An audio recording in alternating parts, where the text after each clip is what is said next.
कई शताब्दियों तक हिंदुस्तान में फारसी केवल शासन की भाषा हिंदी ही नहीं उर्दू थी, परंपरा और मिर्ज़ा इसे गालिब सांस्कृतिक उन्होंने भाषा के रूप में मकाला भी पढ़ रहे हैं। स्वीकार किया गया।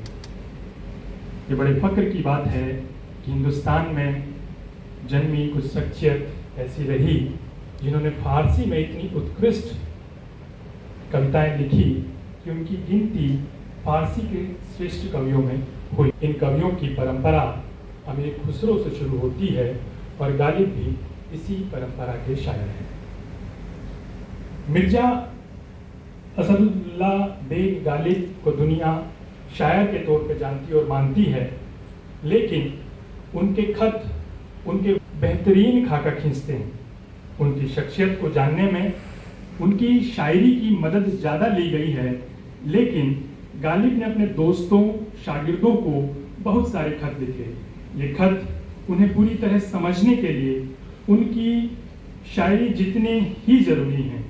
इन खतों में खुशियाँ हैं, करुणा है, बेबसी है, आग्रह है, पूर्वाग्रह है, अकाल है, पनकाल है, महामारियाँ हैं, आसार की अंधेरी रातें हैं, खेत है, रबी खरीफ की फसलें हैं, गेहूं, चना, बाजरा, बेसन की आसमान छूती कीमतें हैं, जीवन के असमय अवसान पर विलाप हैं, यारों से बिछड़ जाने के रंज हैं, उजड़े हुए कटरे और बाजार हैं, ढहते हुए अतीत हैं, आते हुए जमाने हैं।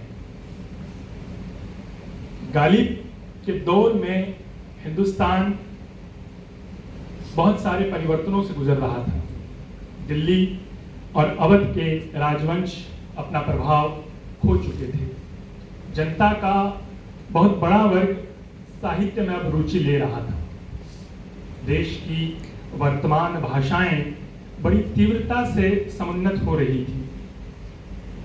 इसी दौर में गालिब के मित्रों ने गालिब को ये सुझाव दिया कि वे उर्दू में भी लिखें, जिससे आम जनता उनकी रचनाओं से जुड़ सके। इस प्रकार के सुझाव के संबंध में गालिब एक खत में उद्धृत करते हैं, मैं उर्दू में अपना कमाल क्या जाहिर कर सकता हूं, उसमें गुंजाइश इबारत आराई की कहाँ है।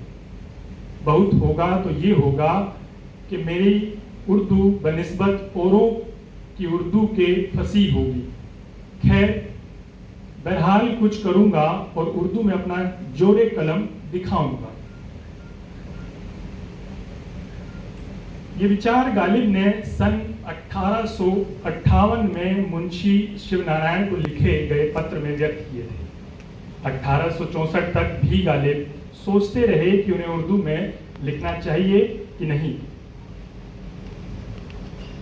एक और खत में गालिब कुछ इसी तरह से लिखते हैं कि उर्दू क्या लिखूं, अब मैं कहानियां किससे कहां से ढूंढता फिरूं। किताब नाम को मेरे पास नहीं, पेंशन मिल जाए, हवास ठिकाने हो जाए तो कुछ फिक्र करूं। पेट चढ़ी रोटियां तो सभी गला मोटियां। लेकिन गालिब 1857 के बाद शायद ही कभी पेट भर रोटी खा सके। गालिब उर्दू लिखने के लिए पूरी तरह प्रवृत्त होने में अभी तैयार नहीं थे, फिर भी समय समय पर उन्होंने उर्दू में बहुत सी कविताएं लिखी। इन कविताओं का संकलन उनके जीवन काल में ही प्रकाशित हो गया था। गालिब ने देखा कि उनकी उर्दू कविताओं का भी उतना ही आदर हुआ जितना कि फारसी कविताओं का। फारसी काव्य संकलन और उर्दू काव्य संकलन की प्रसिद्धि में बहुत बड़ा अंतर था। फारसी काव्य संकलन को जहां विद्वानों में प्रसिद्धि प्राप्त हुई, वहीं उर्दू शायरी ने विद्वानों के साथ साथ आम जनता का ध्यान भी आकर्षित किया। गालिब से पहले उर्दू में बड़े बड़े शायरों ने शायरी लिखी थी। फोर्ट विलियम कॉलेज की स्थापना के पश्चात उर्दू का गद्य भी बहुत कुछ विकसित हो चुका था, किंतु गालिब ने अनजाने ही उसे एक नया मोड़ दे दिया। वे एक युग परिवर्तक के रूप में उर्दू साहित्य में अपना हस्तक्षेप रखते हैं। गालिब फारसी कवियों की जिस परंपरा में उत्पन्न हुए थे, वह परंपरा समास बाहुल भाषा और वर्णन प्रधान शैली के प्रयोग की परंपरा थी। गालिब ने फारसी में इस परंपरा को निभाने का प्रयत्न भी किया, किंतु उन्होंने अनुभव किया उर्दू में इस परंपरा की कोई आवश्यकता नहीं है, उसमें गुंजाइश इबारत आराई की कहाँ है। इस अनुभूति ने गालिब की उर्दू रचना में एक नया कमाल पैदा किया। इस कमाल को आगे चलकर गालिब ने खुद पहचाना। इसीलिए तो उन्होंने कहा है, और भी दुनिया में सुखनवर बहुत अच्छे, कहते हैं कि गालिब का है अंदाज़ बयां और। यह अंदाज़ बयां और क्या है? गालिब ने उर्दू में बनावटीपन से बचने का भरसक प्रयास किया।